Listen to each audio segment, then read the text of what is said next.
Земјоделците недоволно ги искористуваат парите од програмата ИПАР 2.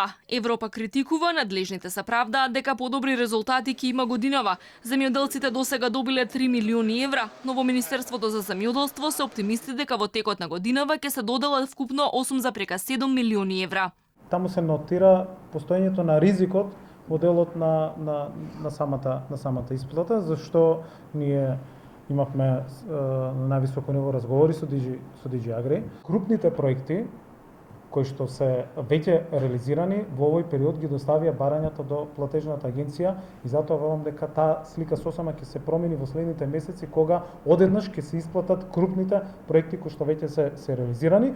Парите не се искористуваат доволно, но кадар се вработува масовно. Од платежната агенција велат дека токму овие нововработени службеници ќе работат на апликациите на земјоделците за ИПАР 2. Агенцијата ангажира 70 на нови работници од стартот на годинава. 28 веќе се по законот за работни односи, од ова недела ќе почнат да работат и уште дополнителни 20 други вработувања, а веќе 20 редовни вработувања имаме реализирани. Така да човечките капацитети ги зајакнуваме и таргетот за ова година навистина сигурен сум дека ќе го достигнеме. Министерството за земјоделство денеска ги повика земјоделците да аплицираат и на новиот повик за ИПАР 2 за диверзификација на фарми и развој на мали бизниси кој ќе биде објавен наскоро. На земјоделците ќе им бидат достапни од 8 до 10 милиони евра, односно може да добијат поврат на 65% од инвестицијата.